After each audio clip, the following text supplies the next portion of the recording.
ನಮಸ್ಕಾರ ಮ್ಯಾಮ್. ನಮಸ್ತೆ. Rapid ಫೈರ್ಗೆ ready ಇದ್ದೀರಾ? Always ready. ಕಂಫರ್ಟಬಲ್ ಕ್ವೆಶನ್ಸ್ ಅಂತೂ ಇರಲ್ಲ. ಓಕೆ ಮ್ಯಾಮ್, ನೀವು ನಿಮ್ಮ ಫ್ಯಾಮಿಲಿ ಅವ್ರಿಗೆ ಬಿಟ್ಟರೆ ಬೇರೆಯವ್ರು ಯಾರಿಗೂ ಅವಕಾಶ ಕೊಡಲ್ಲ ಅಂತ ಜನ ಹೇಳ್ತಾರೆ, ಅದಕ್ಕೆ ನಿಮ್ಮ ಪ್ರತಿಕ್ರಿಯೆ? ನನ್ನ ಪ್ರಕಾರ ಅದು ನಿಜ ಅಲ್ಲ. ದಾವಣಗೆರೆಯಲ್ಲಿ 8 ಕ್ಷೇತ್ರದಲ್ಲಿ 6 ಜನರು ಬೇರೆಯವರೇ ಇದ್ದಾರೆ. 25 ವರ್ಷದಿಂದ MP ಯಾರಿದ್ರು, ಮತ್ತೆ ಕಳೆದ MP ಚುನಾವಣೆಯಲ್ಲಿ ಯಾರು ಕಂಟೆಸ್ಟ್ ಮಾಡಿದ್ರು? ಲಾಸ್ಟ್ 2 ಟರ್ಮ್ ಮಲ್ಲಣ್ಣ ಅವರು ಡಿಸ್ಟ್ರಿಕ್ಟ್ ಮಿನಿಸ್ಟರ್ ಆಗಿದ್ದಾಗ ನಗರದಲ್ಲಿ ಬೆಳವಣಿಗೆ ಹೊರತುಪಡಿಸಿ ಬೇರೆ ಕ್ಷೇತ್ರಗಳಲ್ಲಿ ಏನೂ ಬೆಳವಣಿಗೆ ಆಗಿಲ್ಲ ಅಂತ ಜನ ಹೇಳ್ತಾರೆ. ನಾನೀಗ ದಾವಣಗೆರೆಯಲ್ಲಿರುವಂತಹ 8 ಕ್ಷೇತ್ರದಲ್ಲೂ ಪ್ರಚಾರ ಮಾಡ್ತಾ ಇದ್ದೀನಿ. ನನ್ನ ಪರವಾಗಿ ನಮ್ಮ ಕಾರ್ಯಕರ್ತರು, ಮುಖಂಡರು ಎಲ್ಲರೂ ಪ್ರಚಾರ ಮಾಡ್ತಾ ಇದ್ದೀವಿ. ಪ್ರತಿಯೊಂದು ಹಳ್ಳಿಗೂ ಹೋದಾಗ ಅಲ್ಲಿರುವಂತಹ ಮತದಾರರು ಮಲ್ಲಿಕಾರ್ಜುನ ಅವರು ಸಿರಿಗೆರೆ ಗುರುಗಳ ಜೊತೆ ಮಾಡಿರುವಂತಹ 22 ಕೆರೆಗಳ ಜೋಡಣೆ ಮತ್ತು 57 ಕೆರೆಗಳ ಜೋಡಣೆ ಬಗ್ಗೆ ಮಾತಾಡ್ತಾ ಇದ್ದಾರೆ. ಯಾವ ಆಧಾರದ ಮೇಲೆ ಇದನ್ನು ಹೇಳ್ತಾ ಇದ್ದೀರಾ ನೀವು? ಸೊ ಈಗ ಎಲೆಕ್ಷನ್ ಘೋಷಣೆ ಆದಾಗ ಒಬ್ರು ವಿನಯ್ ಕುಮಾರ್ ಅಂತವರು ನಮ್ಮ ಇಡೀ ಜಿಲ್ಲೆಯಲ್ಲಿ ಓಡಾಡ್ತಿದ್ರು. ಅವರು ನಿಮ್ಮ ಊರಿಂದನೇ ನಾವಂತ ಫುಲ್ ನೆರೇಟಿವ್ ಬಿಲ್ಡ್ ಮಾಡ್ಕೊಂಡು ಓಡ್ತಾ ಇದ್ರು. ಅವರು ನಾನೇ ಕಾಂಗ್ರೆಸ್ ಪಾರ್ಟಿಯಿಂದ ಅಭ್ಯರ್ಥಿ ಅಂತ ಘೋಷಣೆ ಮಾಡಿದ್ರು. ಆದರೆ B.Pharm ನಿಮಗೆ ಕೊಟ್ಟಾದ್ಮೇಲೆ ಸ್ವಾಮೀಜಿಯವರು ಮತ್ತೆ ಸಿದ್ದರಾಮಯ್ಯ ಅವರು ಎಲ್ಲರೂ ಅವ್ರಿಗೆ ಪ್ಯಾಸಿಫೈ ಮಾಡಕ್ ಟ್ರೈ ಮಾಡಿದ್ರು. ಅದ್ರ ವಿರುದ್ಧವಾಗಿ ಅವರೆಲ್ಲ ಮತ್ತೆ ಒಪ್ಲಿಲ್ಲ. ಅದ್ರ ಬಗ್ಗೆ ನೀವೇನ್ ಹೇಳ್ತೀರಾ? ಈಗ ನಮ್ಮ ದೇಶದಲ್ಲಿ ಪ್ರಜಾಪ್ರಭುತ್ವ ಇದೆ, ಎಲ್ರಿಗೂ ಕೂಡ ಅವಕಾಶ ಇದೆ ಕಂಟೆಸ್ಟ್ ಮಾಡಲಿಕ್ಕೆ. ಸೊ ಅವರು ಕೂಡ ಕಂಟೆಸ್ಟ್ ಮಾಡ್ತಾ ಇದ್ದಾರೆ. ಎಲೆಕ್ಷನ್ ಆದ್ಮೇಲೆ ನೀವು ಯಾರನ್ನೂ ಭೇಟಿ ಮಾಡಲ್ಲ. ಎಲೆಕ್ಷನ್ ಟೈಮ್ನಲ್ಲಿ ಎಲ್ಲರ ಹತ್ರನೂ ಹೋಗಿ ಮಾತಾಡ್ತೀರಿ, ಎಲೆಕ್ಷನ್ ಆಗಿದ್ದೆ ಸೈಲೆಂಟ್ ಆಗಿಬಿಡ್ತೀರಿ. ಯಾಕೆ? ಅದೆಲ್ಲ ಸುಳ್ಳು. ಈ ಪ್ರಶ್ನೆಗೆ ಜನರನ್ನೇ ಹೋಗಿ ಕೇಳ್ರಿ, ಅವರೇ ಸರಿಯಾದ ಉತ್ತರ ಕೊಡ್ತಾರೆ. ಜನರ ಮನೆ ಬಾಗಿಲಿಗೆ ಆರೋಗ್ಯ ಸೇವೆ ತಗೊಂಡು ಹೋಗ್ತಾ ಇದ್ದೀವಿ.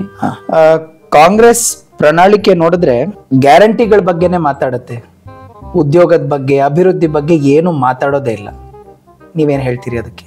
ಇಲ್ಲ, ಮತ್ತೆ ರೂಲಿಂಗ್ ಪಾರ್ಟಿ ಏನು ಮಾಡ್ತಾ ಇದೆ? ಎಂಪ್ಲಾಯ್ಮೆಂಟ್ ಬಗ್ಗೆ ಮಾತಾಡ್ತಾ ಇದ್ದೇನಾ? ಬೆಲೆ ಏರಿಕೆ ಬಗ್ಗೆ ಮಾತಾಡ್ತಾ ಇದ್ದೇನಾ? ಅಥವಾ ನಮ್ಮ ಕರ್ನಾಟಕಕ್ಕೆ ಬರಬೇಕಾಗಿರುವಂತಹ ತೆರಿಗೆ ಬಗ್ಗೆ ಮಾತಾಡ್ತಾ ಇದ್ದೇನಾ? ಅಥವಾ ಅನುದಾನದ ಬಗ್ಗೆ ಮಾತಾಡ್ತಾ ಇದ್ದೇನಾ? ಅಥವಾ ಕಾವೇರಿ ಇಶ್ಯೂಸ್ ಬಗ್ಗೆ ಮಾತಾಡ್ತಾ ಇದ್ದೇನಾ?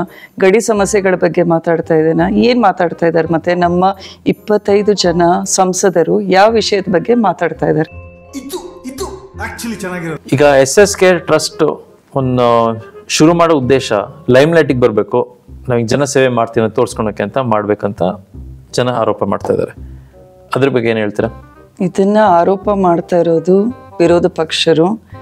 ಯಾರು ನಿಜವಾಗ್ಲೂ ಬಡವರು ಇದ್ರ ಸೇವೆ ಬಳಸ್ಕೊತಾ ಇದ್ದಾರಲ್ಲ, ಅವ್ರು ಯಾರು ಇದ್ರ ಬಗ್ಗೆ ಮಾತಾಡ್ತಾ ಇಲ್ಲ. ಅವರು 2 ಕೈಗಳಿಂದ ನಮಗೆ ಆಶೀರ್ವಾದ ಮಾಡ್ತಾ ಇದ್ದಾರೆ.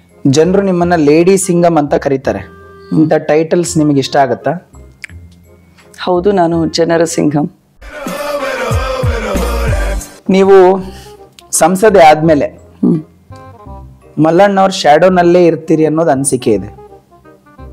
ಶ್ಯಾಡೋ ಅನ್ನೋದಕ್ಕಿಂತ ಯಾರಲ್ಲಿ ಒಂದು ಎಕ್ಸ್ಪೀರಿಯನ್ಸ್ ಇದೆ ಅವರಿಂದ ನಾವು ಕಲಿಬೇಕಾಗಿದೆ. ಮಲ್ಲಿಕಾರ್ಜುನ ಅವರು ಅಭಿವೃದ್ಧಿ ಹರಿಕಾರರು ಅಂತಲೇ ಹೆಸರುವಾಸಿಯಾಗಿದ್ದಾರೆ. ಅವರ ದೂರದೃಷ್ಟಿ, ಶಾಶ್ವತ ಕಾಮಗಾರಿಗಳು ಮನೆ ಮಾತಾಗಿವೆ.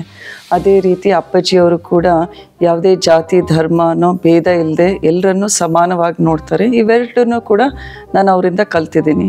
ಮುಂದೆ ಕೂಡ ಜನರ ಸೇವೆ ಮಾಡುವುದು ಅಥವಾ ರಾಜಕೀಯ ನಿರ್ಧಾರಗಳಲ್ಲಿ ನಮ್ಮ 8 ಜನ ಶಾಸಕರು, ಅವರು ನಮ್ಮ ಮುಖಂಡರಿದ್ದಾರೆ, ಹಾಲಿ ಮಾಜಿ ಸಂಸದರು, ಶಾಸಕರಿದ್ದಾರೆ. ಅವ್ರ ಜೊತೆ ಕೂಡ ಡಿಸ್ಕಸ್ ಮಾಡಿ ಒಟ್ಟಾರೆ ಸಮಗ್ರ ಅಭಿವೃದ್ಧಿಯ ನಿಟ್ಟಿಗೆ ಪ್ರಾಮುಖ್ಯತೆ ಕೊಡ್ತೀವಿ.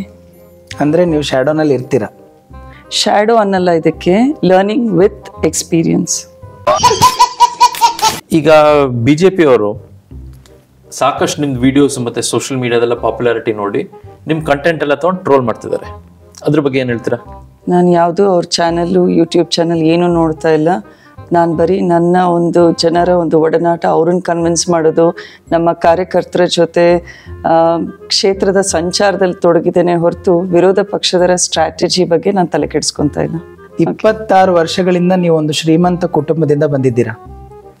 ಸಾಮಾನ್ಯ ಜನರ ಅಥವಾ ಬಡವರ ಕಷ್ಟ ನಿಮ್ಗೆ ಅರ್ಥ ಆಗತ್ತಾ? ಅರ್ಥ ಆಗುತ್ತೆ. ಯಾಕಂದರೆ ನಾನು ಹುಟ್ಟಿದ್ದು ಕಕ್ಕರಗೊಳ್ಳ ರೈತಾಪಿ ಕುಟುಂಬದಲ್ಲಿ, ಬೆಳೆದಿದ್ದು ಪಾಲಿಫೈಬರ್ಸ್ ಕುಮಾರಪಟ್ಟಣಂನಲ್ಲಿ, ನಂತರ ನನ್ನ ಡೆಂಟಲ್ ವಿದ್ಯಾಭ್ಯಾಸಕ್ಕೆ ದಾವಣಗೆರೆಯಲ್ಲಿ ಬಂದಿದ್ದೆ. ಅಲ್ಲೂ ಕೂಡ ಆಟೋದಲ್ಲಿ ಬಸ್ಸಲ್ಲಿ ಓಡಾಡಿದ್ದೀನಿ. ಒಂದು 50 ರೂಪಾಯಿ ಆಟೋ ಚಾರ್ಜ್ ಉಳಿಸ್ಲಿಕ್ಕೆ ಎಷ್ಟೋ ಸಲ ಬಸ್ ಸ್ಟಾಪಿಗೆ ನಡ್ಕೊಂಡು ಹೋಗಿದ್ದೀನಿ. ರಾಜಕಾರಣದಲ್ಲೂ ಕೂಡ ಅಪ್ಪಾಜಿ ಮಲ್ಲಿಕಾರ್ಜುನ ಅವ್ರ ಪರವಾಗಿ ಪ್ರಚಾರ ಮಾಡುವಾಗ ಅವ್ರ ಮನೆ ಬಾಗಿಲಿಗೆ ಹೋಗಿ ಮತಯಾಚನೆ ಮಾಡಿದ್ದೀವಿ. ಸಾಕಷ್ಟು ಜನ ನಮ್ಮ ಹತ್ರನೂ ಬರ್ತಾರೆ ಅವರ ಒಂದು ಸಮಸ್ಯೆಗಳನ್ನು ಬಗೆಹರಿಸಲಿಕ್ಕೆ. ಆದ್ದರಿಂದ ನನಗೆ ಅವರೆಲ್ಲ ಕಷ್ಟ ಸುಖಗಳ ಬಗ್ಗೆ ಅರಿವಿದೆ. ನಿಮ್ಮ ಮಗ ನಿಮಗೋಸ್ಕರ ಪ್ರಚಾರ ಮಾಡೋದಕ್ಕೆ ಬರಿಗಾಲ್ನಲ್ಲಿ ಓಡಾಡ್ತಿದ್ದಾನೆ, ಇದು ನಿಮಗೆ ಶೋ ಆಫ್ ಅನ್ಸಲ್ವಾ? ದಾವಣಗೆರೆಯಲ್ಲಿ 42 ಡಿಗ್ರಿ ಸೆಲ್ಸಿಯಸ್ ಟೆಂಪ್ರೇಚರ್ ಇದೆ. ನೀವು ಓಡಾಡಿ ನೋಡ್ರಿ 1.5 ತಿಂಗಳು ಬರಿಗಾಲಲ್ಲಿ, ಆಮೇಲೆ ಮಾತಾಡ್ರಿ. ಈಗ ನಮ್ಮ ಬಿಜೆಪಿಯವರು 10 ವರ್ಷದ್ದು ರಿಪೋರ್ಟ್ ಕಾರ್ಡ್ ಕೊಟ್ಟು ನಾವು ಸಾಕಷ್ಟು ಅಭಿವೃದ್ಧಿ ಮಾಡಿದ್ದೀವಿ ದಾವಣಗೆರೆಯಲ್ಲಿ ಅಂತ ಎಲ್ಲ ಹೇಳಿದ್ದಾರೆ. ಅದನ್ನ ನೋಡಿದ್ದೀರಾ? ನಾನು ಮಾತ್ರ ನೋಡಿಲ್ಲ. ನಾನು ಮಾತಾಡಿದ್ದು ಅಥವಾ ಮಾತಾಡ್ತಾ ಇರೋದು ನಮ್ಮ ಕ್ಷೇತ್ರದ ಜನತೆ. ನಾನು ಎಲ್ಲೇ ಕೂಡ ಪ್ರಚಾರಕ್ಕೆ ಹೋದಾಗ ಶೂನ್ಯ ಅಭಿವೃದ್ಧಿ ಅಂತ ಜನರು ಮಾತಾಡ್ತಾ ಇದ್ದಾರೆ.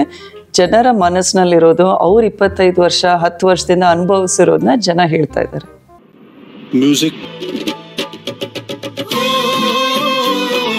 ಇಷ್ಟು ಒಂದು ಬಿಗಿಯಾದ ವೇಳಾಪಟ್ಟಿನಲ್ಲಿ ನಿಮ್ಮ ನಿದ್ರೆ ಮತ್ತು ಆರೋಗ್ಯನ ಯಾವ ರೀತಿ ಸರಿದೂಗಿಸ್ತಿದ್ದೀರಿ? ಜನಸೇವೆಯ ಮುಂದೆ ನಿದ್ರೆ ಏನು ಪ್ರಾಮುಖ್ಯ ಅನ್ಸೋಲ್ಲ ನನಗೆ.